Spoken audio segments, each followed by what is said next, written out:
Behind the medial epicondyle, this is not the content of cuboid. As I said, it pierces the medial intramuscular septum and goes posterior, and even part of the radial nerve also. So biceps tendon, brachial artery and its two terminal branches, that is the radial and ulnar, then brachial veins, then median and radial nerves. Sometimes some authors they include radial because to show the radial nerve. Here is the picture. Why did you tell that? See, here is the tendon, artery and the median nerve. Here this is the picture showing the contents. Radial nerve is most lateral. To show the radial nerve, we have to pull the brachioradialis muscle, lateral boundary still. So to show the radial nerve. So that's why they include radial nerve and some others they exclude it. So, but you have to include the median nerve.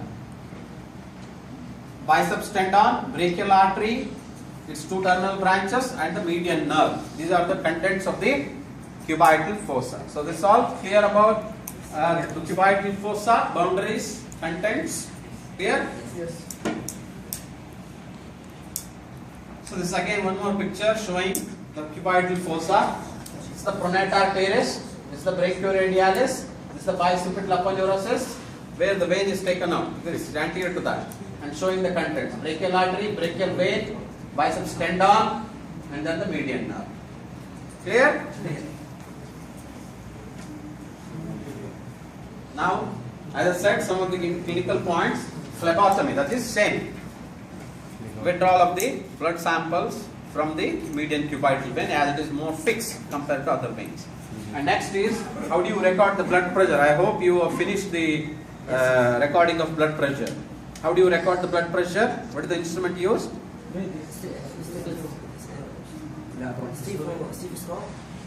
You use stethoscope to record the blood pressure? Which manometer? Sphygmomanometer is the instrument used to record the blood pressure. What do you do in recording the blood pressure? How do you record it? You already done it. Clinical skills. Recording of blood pressure. Yeah? How do you record it? What do you do with the instrument? Put the stethoscope. Yes. Before putting the stethoscope, what do you You do? have to measure the box. Yes. You tie something around the arm. That is the first part, right? So what is that? That is the air bag. You tie around the arm. Yes. Air bag, that is. And then you inflate it. You inflate it, right? You fill the air in that bag so that you will be compressing the brachial artery. That's why important I said. All the other arteries in the body. Why this arm is chosen? We can't record the blood pressure in the thigh. Why don't you record it here? Why only arm is chosen? It is more accessible, Yes. and the artery is more superficial here. So you can compress the artery very easily. Okay? And it is more superficial in the cuboidal fossa, where you can hear the pulsation of the brachial artery with the stethoscope. That's why the brachial artery is chosen to record the blood pressure. Clear? So brachial artery is chosen to record the blood pressure because of these 2 points. As it is more superficial, and you can feel the pulsations through the stethoscope. You can hear the pulsations of the brachial artery in the cuboidal fossa with the help of stethoscope. So that is the importance of the brachial artery and the median cuboidal vein, and few clinical points about the radial nerve palsy. One is Saturday night palsy, and other is fracture of the shaft of the radius. Sorry, what is that? Humerus. So now coming to the last part is the elbow joint. So elbow joint. So this is the elbow joint. So you are already aware of the articular surface of the lower end of the humerus. What are they? What is this?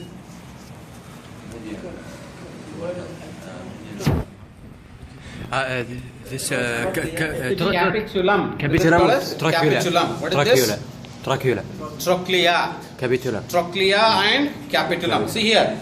Capitulum, it is articulated by head of the radius. This is the head of the radius. Okay? Forming humero-radial joint. Okay?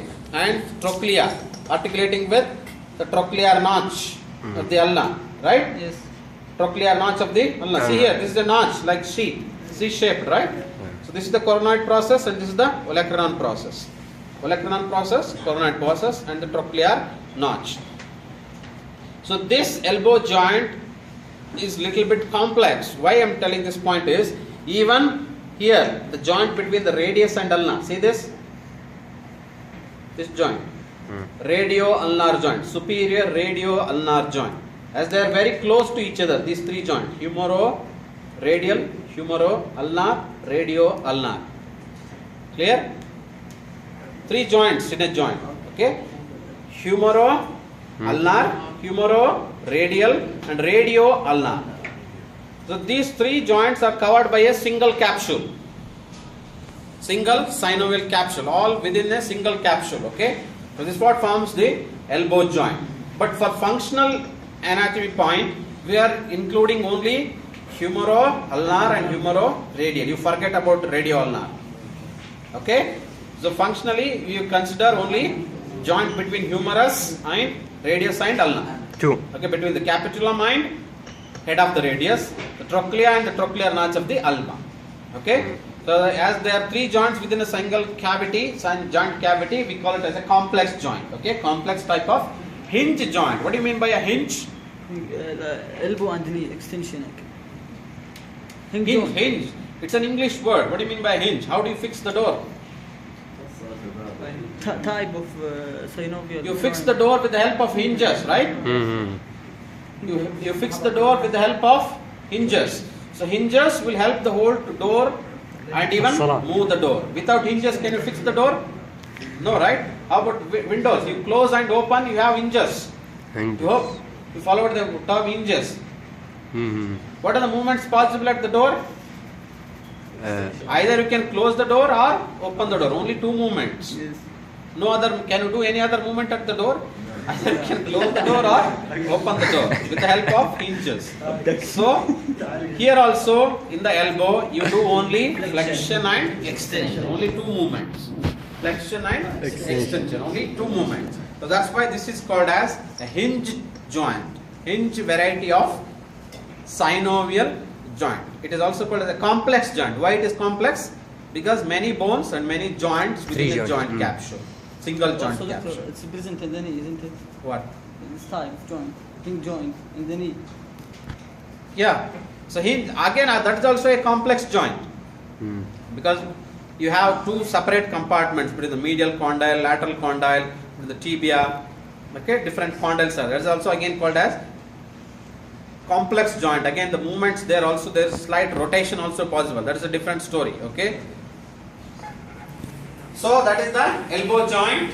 So it is complex because of the different bones, different joints within the joint capsule, single joint capsule. So what is the type of joint is elbow joint? Hinge variety of synovial joint. Yes. So that is what? Humero-ulnar, humero-radial and superior-radial ulnar. So you forget the lower part. You remember only the upper two. Okay? Okay. This is the joint. So joint capsule. And now coming to the ligaments. So ligaments even includes the capsule also. So you have the margins of articular capsule, you have the attachment of the capsule of the joint. So now the ligaments. So this whole capsule, it is thin anteriorly. It is thin anteriorly and posteriorly. Why it is thin anteriorly and posteriorly? Why it is thin on that? For the movement. Very good. If it is thick, then you can't do the movement. Yes. Right? That's why it is thin anteriorly and posteriorly. But it has to be little strong to hold the bones together, right? So the medial side and the lateral side of the capsule, you have stronger ligaments, very thick, to support the joint. So medial side, you have medial collateral ligament, as is the ulna there. So here in the forearm, whole of the limb, this side we call it as ulnar side, as you have the medial ulnar bone. This side is called as radial side because of the radius bone. So that's why this ligament is called as medial or ulnar collateral ligament and radial or lateral collateral ligament. So two ligaments which stabilizes the elbow joint. Clear? There are very strong bands of ligaments on the medial side and the lateral side of the elbow joint. They are called as medial and lateral collateral ligaments, are also called as ulnar and radial collateral ligaments. Am I clear? Yes. Okay. خلاص. So this is a picture again showing about the ligaments. So now movements, as I said, flexion and extension. Flexion and extension. No pronation and supination. ايه. Pronation and supination, they are done only in the radial nerve, not at the elbow joint. Okay. Yes. So what are the muscles? Flexion, brachialis, biceps brachii. Again, it has to be see here. Brachialis has to be first. Brachialis first, and then the biceps brachii. Okay. Then other muscles, as I said, pronator teres, brachioradialis, and all. Extension, Triceps. triceps. Now blood supply, as I said, لا حول ولا قوة إلا بالله. all the joints in the body, around the joint you have anastomosis. What is anastomosis? Joining with the vessels. See here you have radial artery and ulnar artery. Here you have brachial artery and posteriorly the profunda brachii artery. Okay. So what happens? Some branches will come from this artery, big artery, brachial artery, like superior and inferior, ulnar collateral artery, and from here radial and ulnar artery have the arteries running upwards. They are called as recurrent arteries. Because they are running up, they are called as recurrent. Recurrent arteries, collateral arteries, they anastomose around the joint. Any joint in the body, any joint, around the joint you will have anastomosis. Anastomosis. Why there is anastomosis around the joint? Nutrition supply. Eh? Nutrition supply. What is that? Nutrition and supply for blood flow. That's why. Why there is anastomosis? One big vessel can come and supply it. فرن. If Common there is sense. an injury or something, there is a alternative. See, عشان أي. so when you flex the elbow and keep it for like this longer time, so what happens? If the artery is coming here and supplying the joint, when you flex it, the artery will go for bending. And this part of the limb may go for gangrene. No blood supply, ischemia. And even this joint will not also have blood supply. So what happens? To prevent that, one branch will go and then supply, and even from here, so it get collateral roots to allow the movements, and the distal part of the limb should not go for ischemia. For this purpose, there are always anastomosis around any joint in the body. They will have anastomosis of blood vessels to allow the Skin. to prevent the ischemia of the distal part, distal to the joint. Okay. So that is the anastomosis around the elbow joint between the collateral branches and the recurrent branches, like radial recurrent arteries, ulnar recurrent arteries, interosseous recurrent arteries, ulnar collateral arteries, and radial collateral arteries. Clear? Collateral and recurrent. أنا مستوعب. And nerve supply. Nerve supply. So nerve supply, a common rule, we call it as nerve supply to a joint, we call it as Hilton's law. I think you studied in the basics. Any joint in the body is supplied by those nerves, which are even supplying the muscles which are acting on that joint. Did you follow? Again. See, the joint is there here. Okay, there are many muscles which are acting on this joint, like biceps, brachialis, triceps. Okay, so all these muscles are acting on this joint. The nerve supply to this joint is by all those nerves which are supplying all these muscles. So what nerves you expect? You expect median nerve, you expect ulnar nerve, musculocutaneous nerve, radial nerve. All these nerves will be supplying the elbow joint. Am I clear? This is called as Hilton's law. The muscles which are having actions on the joint, the nerves which supply these muscles will also supply the joints on which they are acting. So now few points about a bursa. What is a bursa? Circular. Yeah. Around the joint, or whenever there is any friction between a bone and a tendon, or a muscle and a bone, or ligament and a muscle, like for example is here between the coracoid process and the acromion process, there is a here between the coracoid process and the acromion process there is a ligament. coracoacromial ligament. It's like this. Sorry, it's like this. Okay, like a bridge. And now it's like this. Okay, and now supraspinatus muscle. It goes like this in this tunnel. So when it contracts, definitely there will be friction between this ligament and the muscle. Whenever there is a bursa, meaning an oil can, you can say an oil can, you know.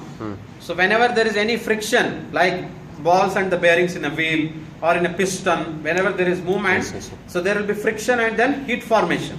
So what you do in those areas, you put grease or you put oil to prevent friction and make it lubricant and make it smooth and prevent the heat formation. For example, I said the tendon is passing here in this sulcus. So whenever this contracts, there is a friction between the bone and the tendon. There is a bone and tendon, there is a friction, right, when this contracts. So how do you prevent this? There is again a bag of synovial membrane, a sac of synovial membrane which is there between the bone and the tendon, which acts like this bag of synovial membrane contains synovial fluid. That is called as bursa. Like sack. They will be around the joint. For example, I said the triceps tendon goes behind the elbow joint. Okay, here there is a olecranon process. This prominent bone is olecranon process of the ulna. Okay, the tendon is going. So whenever it contracts, there is friction between the tendon and the bone, olecranon process. So to avoid that friction between the tendon and the bone, you have a bag of synovial membrane containing the synovial fluid. That is called as bursa. And even as it is directly lying on the skin, okay, between the skin and the tendon there is again a bursa. Between the skin and the tendon, this is the bone, this is the skin, this is the tendon. Between the tendon and the skin there is a bursa. Between the tendon and the bone there is a bursa. So they are called as olecranon bursa, as they are between the olecranon process of the ulna. So that is called as the intratendinous olecranon bursa, subtendinous olecranon bursa, and subcutaneous olecranon bursa. Between the skin and the tendon is the subcutaneous. Between the tendon and the bone is the subtendinous. Got it? So they will act as oil cans, preventing friction and heat formation. They are called as bursas. They are called as, for example, even I said the biceps tendon winds around the radial tuberosity and goes to the posterior surface like this, twisting. So now when it contracts, there is a friction between this tendon and the bone. So then again there is a bursa between the tendon and the bone. See how beautiful is the nature. So to prevent the friction. Okay, they are called as bursas, and these are the bursas which are present around the elbow joint. So now applied anatomy. So one condition of the elbow is called as tennis elbow. What is tennis elbow? Usually the tennis players, they are affected with this, especially when they do hit lot of backhands. You know how do you do the backhand shots? Like this. Forceful backhand shots, continuous pull of these extensor muscles, okay, which arises from lateral epicondyl and even the ligaments there. So continuous stress on those ligaments will cause tearing of some fibers of the lateral collateral ligament or the radial collateral ligament, and that goes for edema and all. So that condition is called as tennis elbow. And similarly, all you students go for, what is that? Student's elbow we say. So whenever you are sitting in a desk, so how do you sit? Like this, always continuous friction between the desk and your elbow. So that causes bursitis. Which bursitis? The bursa between the skin and the triceps tendon. Okay, that bursa go for enlargement, inflammation of that bursa. That is called as student's elbow. Especially the small kids. Okay, and while continuous writing. And then golfer's elbow. What is that golfer's elbow? You know golf play? Yes. They hit the ball. So medial epicondyle. Here in this case, medial epicondyle. The tennis elbow, it is the lateral epicondyle. So different conditions. Yes. Thank you. So that is about some of the what is that? يتولدن والله يتولدن.